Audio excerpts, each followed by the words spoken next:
ಎಲ್ರಿಗೂ ನಮಸ್ಕಾರ. ಸೊ ನಾಳೆ RCB ವರ್ಸಸ್ CSK ಪಂದ್ಯ ಇದೆ. ಬಟ್ ಸಿಕ್ಕಾಪಟ್ಟೆ ಒಂದು ಹೈಪ್ ಕ್ರಿಯೇಟ್ ಆಗ್ತಾ ಇದೆ. ಅದರಲ್ಲೂ ಮುಖ್ಯವಾಗಿ ಸ್ಟಾರ್ ಸ್ಪೋರ್ಟ್ಸ್ ಅವರಂತೂ ಸಿಕ್ಕಾಪಟ್ಟೆ ಹೈಪ್ ಕ್ರಿಯೇಟ್ ಮಾಡ್ತಿದ್ದಾರೆ. ಜೊತೆಗೆ ಸ್ಟಾರ್ ಸ್ಪೋರ್ಟ್ಸ್ ಅವರು ಒಂದು ಸರ್ವೆ ಮಾಡಿದ್ದಾರೆ. ಸೊ ಇಂಡಿಯಾದಲ್ಲಿ ಫ್ಯಾನ್ ಬೇಸ್ ಯಾವ ಒಂದು ತಂಡಕ್ಕೆ ಜಾಸ್ತಿ ಇದೆ ಅಂತ RCB ವರ್ಸಸ್ CSK ಅಂತಂದಾಗ ಅಲ್ಲಿ CSKಗೆ 51% ಒಂದು ಹೈಪ್ ಸಿಕ್ಕಿದೆ ಆ್ಯಂಡ್ 49% RCBಗೆ ಸಿಕ್ಕಿದೆ. ಆ್ಯಂಡ್ ಇದನ್ನು ಯಾವ ಆಧಾರದ ಮೇಲೆ ಅವರು ಸರ್ವೆ ಮಾಡಿದಾರೋ ಅಂತ ನನಗೆ ಅರ್ಥ ಆಗಲಿಲ್ಲ. ಸೊ ಎಲ್ಲಿ ಸೋಷಿಯಲ್ ಮೀಡಿಯಾ ನೋಡಿ ಹೊರಗಡೆ ನೋಡಿ, ಸೊ ಇಲ್ಲಿ RCBಗೆ ಜಾಸ್ತಿ ಇರೋವಂಥದ್ದು.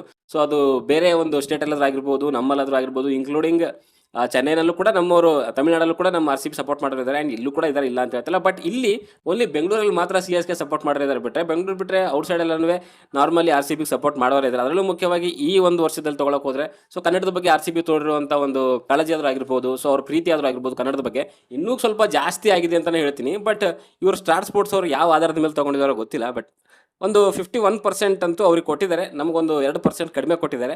ಇರಲಿ, ಏನು ಅಂತ ಅದು ಪ್ರೂವ್ ಆಗುತ್ತೆ ಸ್ಟೇಡಿಯಮಲ್ಲಿ. ಆ್ಯಂಡ್ ಇವಾಗ ಸೋಷಿಯಲ್ ಮೀಡಿಯಾಗಳಲ್ಲಿ ಸೊ CSK ಫ್ಯಾನ್ಸ್ಗಳು ಸೊ ಆ ಒಂದು ಕ್ರೌಡ್ ಬಗ್ಗೆ ಎಲ್ಲ ಮಾತಾಡಿಕೊಂಡು, ಸೊ ಚಿನ್ನಸ್ವಾಮಿನಲ್ಲಿ ಎಲ್ಲೋ ಫ್ಲ್ಯಾಗ್ಗಳು ಜಾಸ್ತಿ ಇರ್ತವೆ ಆ್ಯಂಡ್ ಚೇಪಾಕಲ್ಲಿ ಅಂತೂ ರೆಡ್ ಫ್ಲ್ಯಾಗ್ಗಳು ಎಲ್ಲೂ ಕಾಣೋದೇ ಇಲ್ಲ, ಹಾಗೆ ಹೀಗೆ ಅನ್ನೋ ರೀತಿಯಲ್ಲೆಲ್ಲ ಕಮೆಂಟ್ಗಳು ಆ್ಯಂಡ್ ಪೋಸ್ಟ್ಗಳೆಲ್ಲ ಹಾಕ್ತಿದ್ದಾರೆ. ಓಕೆ, ಯಾಕಂತಂದರೆ ನಮ್ಮ ಚಿನ್ನಸ್ವಾಮಿನಲ್ಲಿ ಇಲ್ಲಿ ಆಲ್ಮೋಸ್ಟ್ ಬೆಂಗಳೂರಲ್ಲಿರುವಂಥ ನನ್ನ ಮಕ್ಕಳೆಲ್ಲ ತಮಿಳ್ನಾಡಿಂದ ಬಂದ್ಬಿಟ್ಟು ಇಲ್ಲೇ ಹೊಟ್ಟೆಪಾಡಿಗೇನೋ ಮಾಡ್ಕೊಂಡು ಬಂದಾವೆ. ನಾವೇನೋ ಇರಲಿ ಅಂತ ಪಾಪ ಅವರಿಗೆ ಜಾಗ ಕೊಟ್ಟಿದ್ದೀವಿ. ಇವ್ರು ಬಂದ್ಬಿಟ್ಟು ಕರ್ನಾಟಕ ಕನ್ನಡಿಗರ ಲ್ಯಾಂಡ್ ಇದು, ಓಕೆ, ನಮ್ಮ ಜಾಗ ಇದು. ಸೊ ನಮ್ಮ ಜಾಗದಲ್ಲಿ ನಿಮ್ಗೆ ಏನಕ್ಕೆ ಬಿಟ್ಟಿದ್ದೀವಿ ಅಂತಂದರೆ ಜೀವನಪ್ಪ ಏನೋ ಮಾಡ್ಕೊಳ್ಳಿ ಅನ್ನೋದಕ್ಕೋಸ್ಕರ ಇಲ್ಲಿ ಬಿಟ್ಕೊಂಡಿರೋಂಥದ್ದು. ಅದನ್ನೇ ನೀವು ದೌಲತ್ತಲ್ಲಿ ಸೊ ನಮ್ಮ ಫ್ಯಾನ್ಸ್ಗಳು ಜಾಸ್ತಿ ಇರ್ತಾರೆ, CSK ಫ್ಯಾನ್ಸ್ ಜಾಸ್ತಿ ಇರ್ತಾರೆ, ಅದಲ್ಲ. ಸೊ ಅದನ್ನು ಅರ್ಥ ಮಾಡ್ಕೋಬೇಕು, ಮೂಲ ಅರ್ಥ ಏನಿದೆ ಅನ್ನೋದು.